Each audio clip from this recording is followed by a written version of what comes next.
Hello everyone, this is Basit Ahmed, your IELTS trainer. Today I'm going to talk about why passing IELTS is so hard. Like, I receive calls on daily basis, I receive different messages, everyone is complaining about IELTS is too hard to pass. But there are certain reasons behind it and we need to discuss them one by one. The purpose of making this video is to actually make you realize about the importance of understanding the myths and the realities. Today I'm going to talk about the first one, the fantasy in which we are actually living. Most of the people think that it is a trade, which means business. I heard a lot of people saying to me that Cambridge is actually giving us low bands because they are making money out of it. Right guys, you need to remember that this is not a business. When you give something to the examiner is going to assess you on the basis of some guidelines, on some assessment criteria, and then they are going to give you the bands.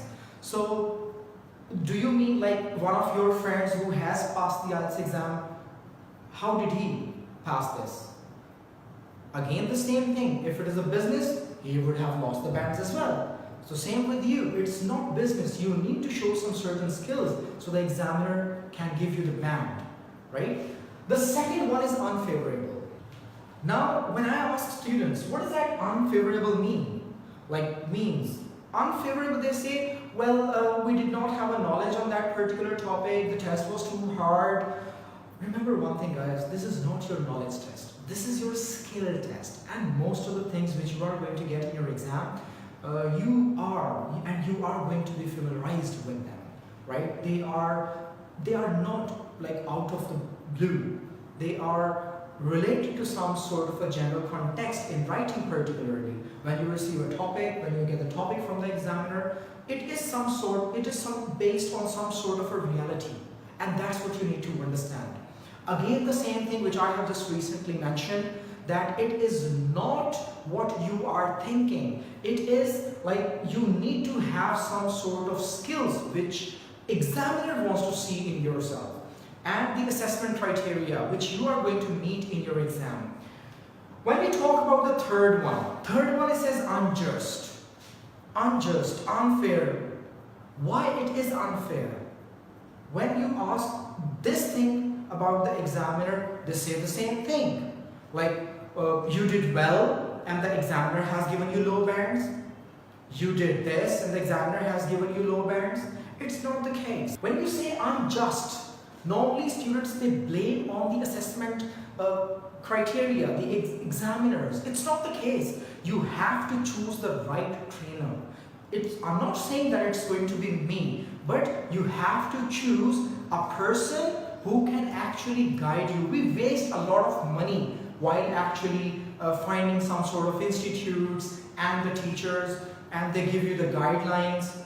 This is not unjust. Sometimes you deliver the message to the examiner which is not appropriate. And one thing more which I would like to mention here, the day you are going to perform your test, that is going to be the day. If you have practiced well, you have showed your work to the examiner, it could be the best.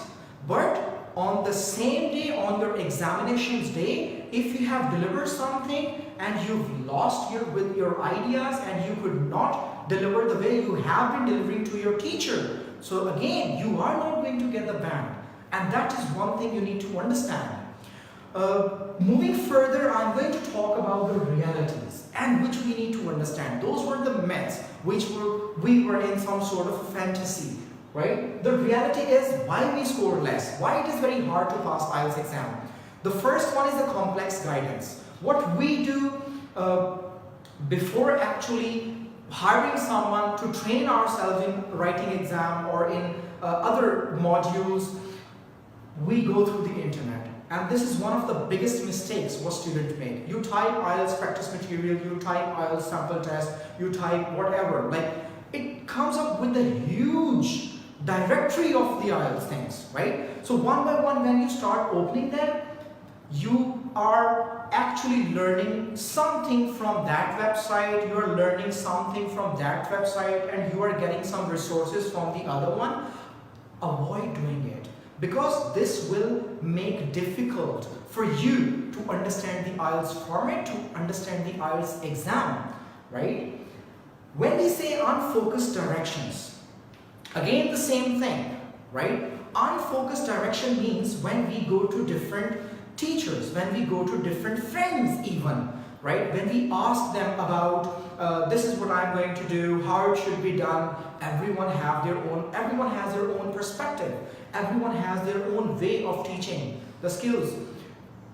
It means like one of the candidates who has scored 7.5 in let's say reading, he might have different techniques which does not work for you, and they have a background to it, their educational background, and you do not have it. Remember, you need to have some techniques and obviously ideas to identify the answers in matching headings or maybe in matching features, and true false not given even, and same with the writing. Even with the rest of the modules, they all come with an assessment criteria, and that's what you need to work on.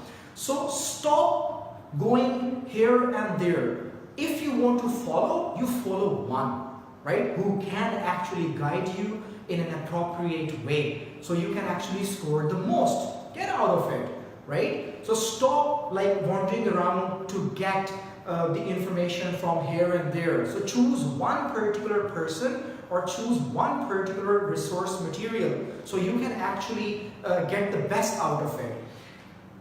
The third one is the most important one: lack of dedication. Lack of dedication means you need to prioritize the things. What we do, we say, well, we want to pass IELTS, but we do not want to give it a time. That is not going to work for you. You need to show some sort of motivation. If you want to move to another country, in an English-speaking country where IELTS is mandatory, you have to prioritize the things. If you are involved in some sort of work, drop it. Come to IELTS, right? Study properly. Daily 1 hour, maybe 2 hours, they are not sufficient. Once you understand the skills, you have to practice them. So you need to have sufficient time to explore your ideas, to actually practice what you have learned during the class, and you have learned what actually teacher trained you to do. You need to practice those skills so you can learn more. You need to give it time. So it's all about giving the priority. If you want to move abroad, you have to make IELTS your priority, because this is the prime step to overseas. You need to go to the British Council website, maybe IDP Australia or AEO, where they have official material related to IELTS. You need to understand and buy books which are actually from Cambridge. They are very good, and although you have to spend money on it, but they are not too expensive. When it comes to free resources, you can go to British Council website. They have a lot of material for English learning and for IELTS in particular. Okay. Next, I will be making a video how to find the best IELTS trainer in your town or in your local area, and hopefully to see you again. Thank you very much.